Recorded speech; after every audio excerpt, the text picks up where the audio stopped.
everyone. Thanks for joining today's webinar. My name is Chris, and I'm a strategy support specialist here on the customer care team. For today's webinar, we wanted to take a look at some top questions that we get often on managing a program. So I'll take a walk through some of those. But if you do have any other questions, you can feel free to submit those, and I'll follow up on any of those at the end of the webinar. Just so everybody knows, I will be recording today's webinar, and the recorded version will be located in the Knowledge Center, so you can always take a look at that if you'd like to get a refresher on this as well. And if you have any issues seeing the screen or hearing me or anything like that, just let me know through the chat feature, and we'll see if we can clear that up. All right, everyone. Well, let's go ahead and get started. So one of the main questions that we get often is creating commission terms, how to schedule those terms to your publishers, what are some of the different things that are available with dynamic commissioning, and how you can sort of go ahead and create those for different publishers in the program. So I'm actually going to take a walkthrough of the interface, and we'll go over to the Settings tab. So you'll see this when you're logged onto your program. You should see commission terms. So see a list of all the terms that you have created for the program. You'll see what that term name is, what the default payout is, the cookie duration.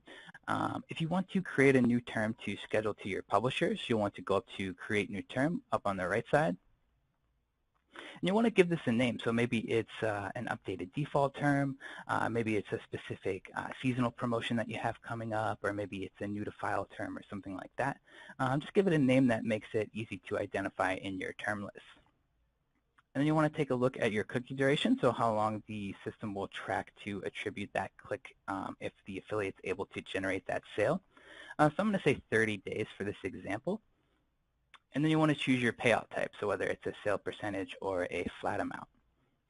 For this example, I'm going to say sale percentage, and we'll say 5%. So there's two options on the payout level. So the first option is item level, or you can also look at setting this up via order level. So item level tracks individual items in the order, or you can set it up to track the total order value. I usually recommend setting it up in item level so that you can view the item level details in your reporting. So if this is all I wanted to do was create this basic term that I can schedule to my publishers, I can save this, and then it'll be available for me to use and to schedule to publishers in the program. But there's a number of different rules and conditions that are available with dynamic commissioning that you can use to help ensure that you're customizing your payouts to publishers based on the things that you're valuing for the program. So let's go ahead and take a look at what some of those rules are. So you want to give your rule a name as well. For this example, I'm going to say new customer, as that's a common one that a lot of programs will like to use as well. You want to set your rule level up on either the item level or order level. So I'm going to say item level, so it will apply this rule to each individual item in the order. So I'm not going to go through each specific condition, but just to say that there's a number of different ways that you can adjust your payouts to publishers here. So maybe you wanted to value the sale of certain SKUs over other SKUs in the program. You can adjust your payouts based on that here. You can create itemized lists, which allows you to adjust your payout to publishers based on that. And you can also start typing your list name or use the magnifying glass to search if you want to find the list that you like to adjust. You can also adjust that based on item category if you've created one. Maybe you want to adjust your payouts based on coupon code use. So you can look at maybe it has been used, has not been used, matches a specific code, or even starts with. Or you can also take a look at adjusting things based on the order amount or quantity of items in the order. So it's a good way to incentivize publishers to drive some higher order values. So maybe you want to give publishers a sale threshold of $100, and if they're able to drive orders that are higher than that, they'll get an extra commission. So it's something to keep in mind when you're looking at scheduling your commissions to publishers. Another great way to adjust your commissions to publishers is to take a look at publisher conditions. So you could set up tiers. So if you can take a look at setting up a number of transactions by publisher, and maybe you wanted to say, for example, 50. And this will track on a monthly basis. So as soon as that publisher hits that threshold, they'll get an increase in commission for the remainder of the month.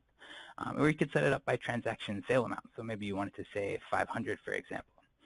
So you can set up a few of these, and even if you wanted to create some competition tiers or things like that to help give publishers some incentive to promote the program. And then also you have customer conditions, and this is what I wanted to focus this example on as we get a lot of questions around setting this up for the program. You can set up your payouts based on new versus existing customers. So it's important to note that you want to make sure you're tracking this within your pixel, and also how you're identifying that new customer, whether it's someone that's completely new to the site, or maybe it's someone that hasn't shopped in the last 6 months or last year.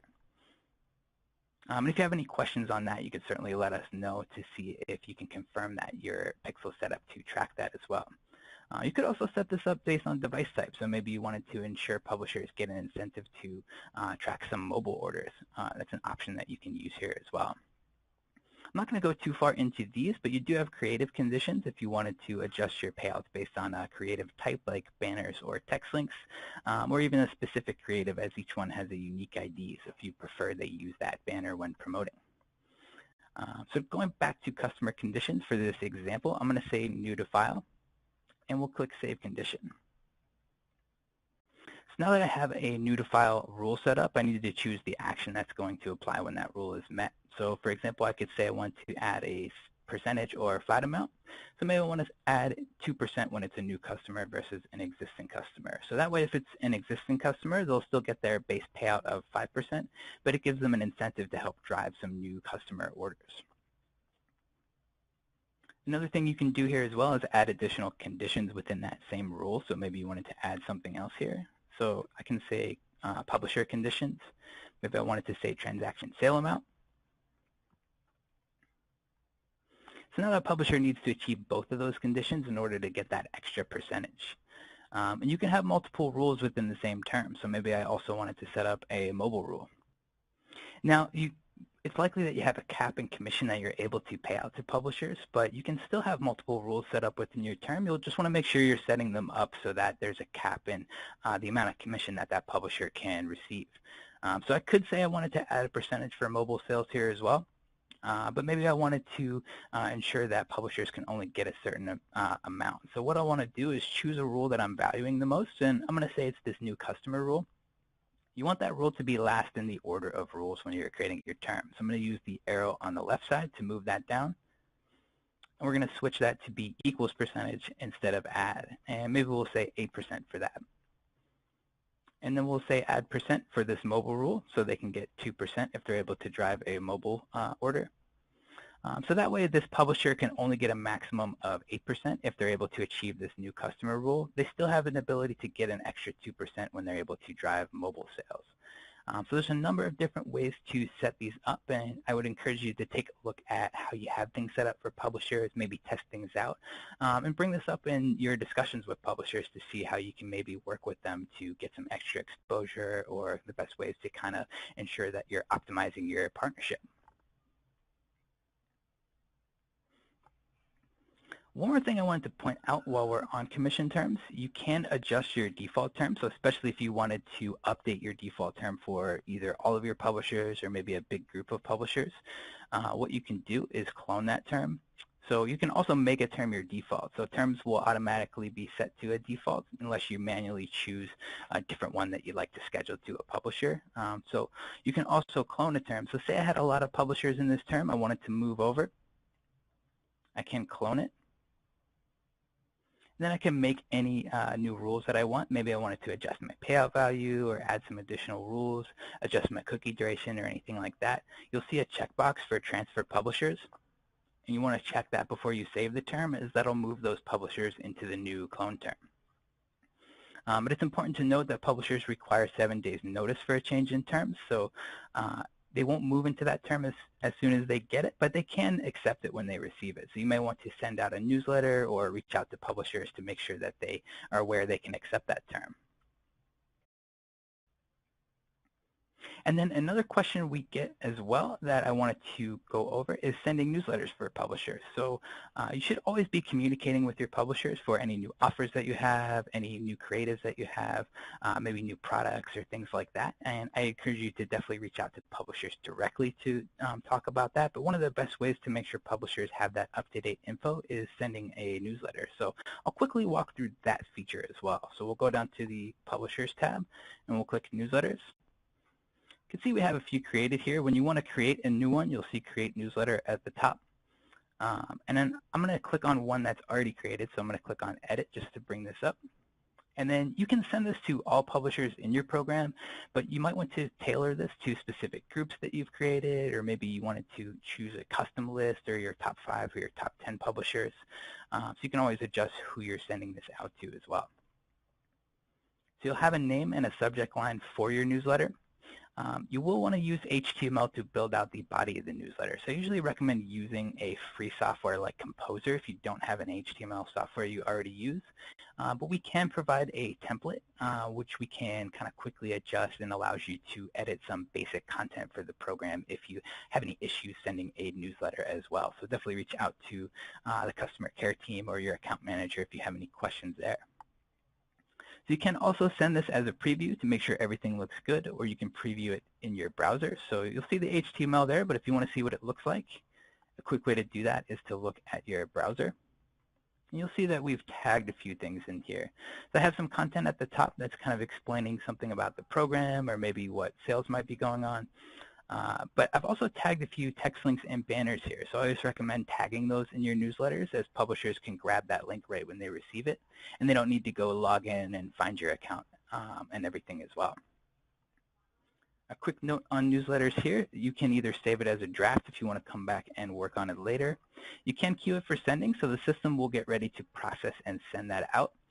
Or you could schedule it. So maybe, especially as we're heading into, we're in back to school season, or getting kind of close to the holiday season as well, you might want to schedule some newsletters ahead of time to make sure that they go out.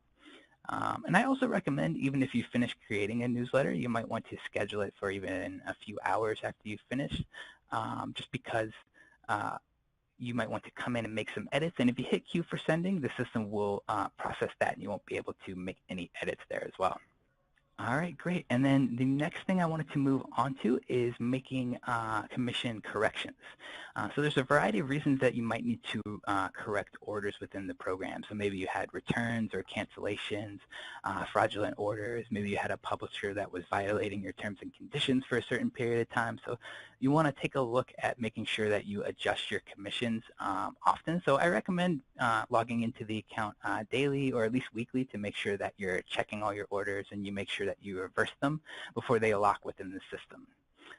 Every program does have a locking period, whether it's 30 days, 45 days, 60 days. So a sale will remain pending for that period of time. But once it does lock, it is set to be paid out to publishers. So that's why it's a good idea to always keep an eye on your transactions. You may want to get a cadence on checking this weekly or maybe every few days just to make sure you have your corrections updated.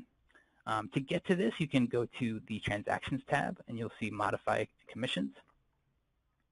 This takes you right to the Transaction Details report, but you can also get to this by going to the Reports tab, and you'll find that in the Transactions section of the Reports page. So I'm going to look up a custom range. So you might want to look at your shopping cart data to see who had made a return. Maybe you wanted to look up an individual order ID. So if you have a few order IDs that you know were returned, you can look those up directly within that date range. And you'll see we have a couple orders here that have the potential to be updated. So for example, if I wanted to make a reversal on this first order here, I'll go over to the Action tab, and I can click Correct. And I can make any corrections that I need to here. So I'll click Edit. And if it's a full return, I want to zero out everything. So I'll zero out the quantity and the item price. But maybe you had a few items in the order and they only returned one of those or a few of those. You can always adjust that based on your particular order as well. If you do have a particular reason for the reversal, you might want to add that here for your notes, and as well as for the publisher's note, as they may have some questions on why they might not be getting commission for that particular order. So I'm just going to say Other for this example. and then you can click Save. And you'll see this updated in the report. So now that I've just made that correction, it's updated to 0. So it'll still show that transaction, so I'm able to look that up within my program. But you want to make sure that that sale amount and commission amount was adjusted after you do make your correction as well. So it is also likely that you might have a large amount of returns to make at one time, or maybe you wanted to check this every so often to make all your returns at once. You can have bulk corrections for the program. And in order to do this, you want to go back to that Transactions tab, and you want to go to Bulk Modify Transactions. So here you'll see documentation for creating a CSV file, which allows you to create one Excel CSV file with the order data that you can upload, and then the system will automatically process that. I'm going to bring this up real quick just to show you. It'll show you what the required fields are, what's optional, what a definition for each item in this is, so that when you're creating your file, you can make sure you have everything set up correctly. And then once everything's good to go, you can choose your file and then upload. You'll see a success message when you upload this as well. I did take a look at 2 transactions that were pending in our demo account, so I wanted to bring up a quick Excel file to show you what one of these looks like. So this is the format for what you're going to look at when you're creating a bulk file to upload. So you see your program ID, what the order ID is. If you're on itemized or dynamic tracking, you'll have individual items within the same order. So say if you had an order that had 3 items in it, you'll have a line for each of those items with that same order ID. And you can see that we've zeroed out the item price and quantity here. If there was a category, you can add that, or if you're tracking new to file, you have some additional options there, and then you'll have a code number to choose from if you want to have a reason when you're uploading this. It's important to note that you'll get a success message here, but if you do have any errors with any reversals that you've made when you're viewing a bulk file, you'll see that in your notification section. So you may see transaction errors. So it's good to take a look at that. And you'll see if you had a bulk upload that you made, and it'll let you know what the reason was that that wasn't able to process. So you may get a success message that the file uploaded, but you'll still want to double check that all those orders came through and make sure that they're updated correctly so that they don't accidentally lock within the system. All right, great. And then the last question that I wanted to get to, we have a new feature called Optimizer. And this was launched a little while ago to help give you better access to find publishers that'll be a good fit for the program, and we've made some recent updates to it. So I wanted to quickly walk through Optimizer, kind of the basics around it, and then the new update, which allows you to quickly see the top 100 publishers within Pepperjam, so you can get an idea of whether or not you're joined with them. So you'll see Optimizer up on the left side of your dashboard. And if you haven't yet used it, you'll want to create a login. So you may need to use a forgot password link if you have any issues logging in, but certainly let us know if you do have any issues logging into that as well. The first thing you'll see on Optimizer is a list of recommendations. So this will be a quick snapshot of certain publishers. So what's great about Optimizer is it gives you an idea of a publisher's performance on the network, indicated by this green bar. You also see their average monthly visits, a quick look at their promotional methods. You can get an idea of what their social media following is, whether they have Instagram or Facebook or maybe a collective social media following as well. So it's good to kind of take a look at that and see which publishers you might be interested in working with. So I'm going to go over to the Publisher Search tab. So you'll see there's a number of different filters here. So I can set things up if I wanted to look at a certain customer reach for countries. Maybe I wanted to create a minimum threshold for social media followers when I'm looking for publishers. You can also hide publishers as well. If you know you're not going to want to work with a certain publisher and you don't want them to come up in your search results anymore, you can hide them so that you don't have to kind of constantly look at that. So that's a great tool to look at in Optimizer as well. So the main thing I wanted to take a look at here, you'll see a new feature which allows you to take a look at a top 100 gap analysis preset. So if you click on that, it'll load your preset. for the top 100 publishers in the network. So you can quickly get a look and see if you're joined to any of those. Maybe you've invited some, and it gives you an idea of who you might want to invite to the program, who you might want to get more info on. So if somebody's a top 100 publisher and you're unfamiliar with them, it's always a good idea to check out their site to see who they are, how they're promoting, and if you think they'd be a good fit to recruit. So that's automatically set up for all accounts. Everyone can take a look at grabbing that top 100 gap analysis, but you can create your own custom ones too. So maybe I wanted to create some custom filters here. Maybe I wanted to choose some categories. So maybe I want to see who the top publishers are based on clothing and apparel. This is also sorted by performance, descending, so the top performing publishers in the program. You can also look at things like site visit or social media impact if you wanted to adjust filters there, or you can adjust your relationship status. There's a number of different ways to adjust your filters here. What's great about this is it does allow you to save it. So if I go to Save Filters, it brings us up where you can create a new one. So maybe you wanted to create your own custom top 100. Maybe you wanted to look at just certain loyalty sites or things within a certain category. So then when you come back into Optimizer, this will be ready to reload, so you don't have to go back in and check all those filters again. All right, everyone. Well, that's what I wanted to cover. Those were some key questions that we get from advertisers a lot. So we wanted to make sure that we had a chance to kind of go over those and make sure that everyone had the best info for being able to take a look at some of those key things that you should be looking at to ensure you're optimizing your account, especially as we head into the busier season with back to school and holiday coming up. So I'll open it up for any questions. Feel free to add those to the chat, the questions box, and I'll take a look at those and get to them as soon as I can. All right, and I do have a question on if a publisher needs to approve even a payout increase. So the publisher approval rate for accepting a new term is 7 days, regardless of whether it's an increase or a decrease. That's set up automatically so that publishers have a chance to review a term change before they accept it. But you can, when you're creating a term, check the Allow Early Acceptance box. So I'll actually go to the Manage Publishers tab just to give you an idea of what this looks like.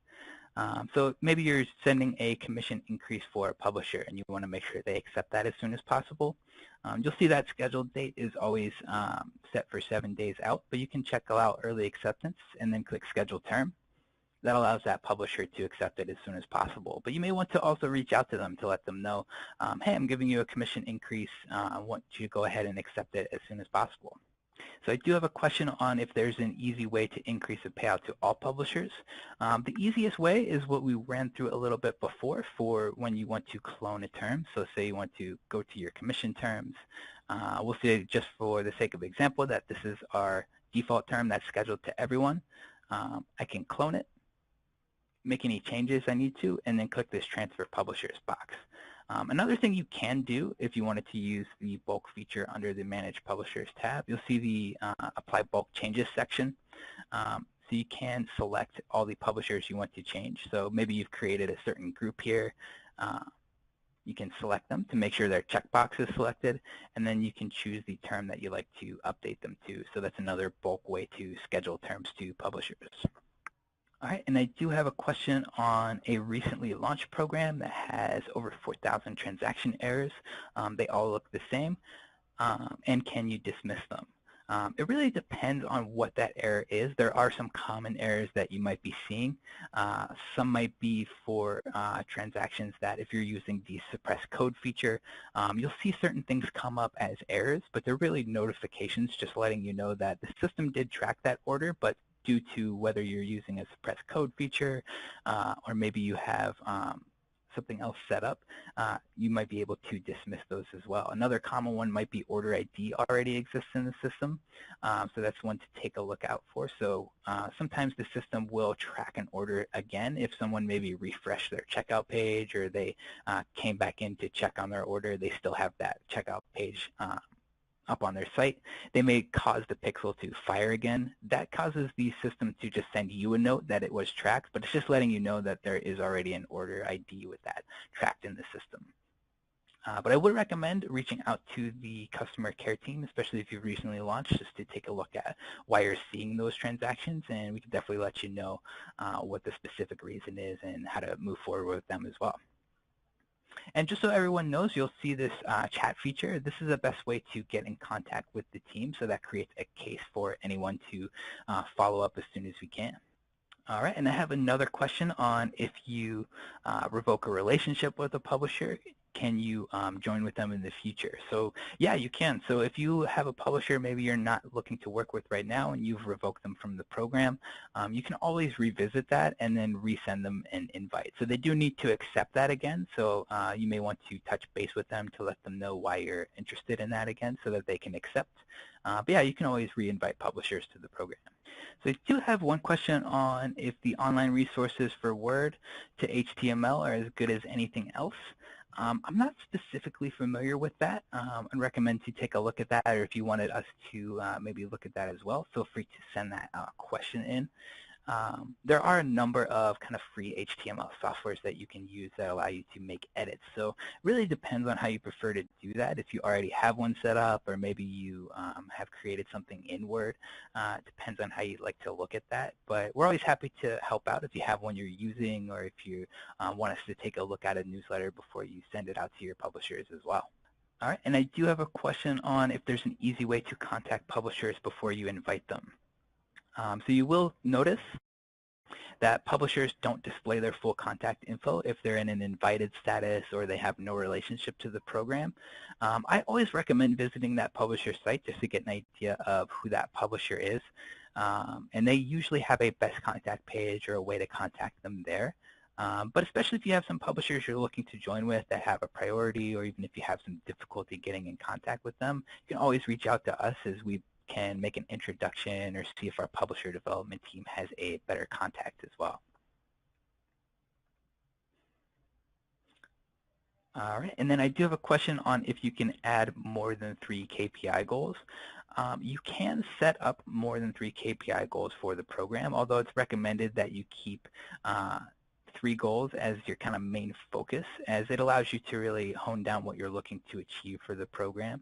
But if you wanted to get an idea of what your other goals are, so for example, if I went to KPI goals, and I have my 3 set up, but maybe I also wanted to set one up for click active publishers with a 5% month-over-month increase, I can set that up here as well. And then if I wanted to go to my reports tab, I can see my KPI goals for all the KPIs that are available. But it's also important to note that this will also show you your actual when you're looking at your KPI reports. So even if you don't have a goal set up, you'll still see what your actual amount was for each KPI that you can view. So it's a good idea, especially if you're setting up KPIs, to take a look at what some of your historical data might be, especially if you've been active for a little while.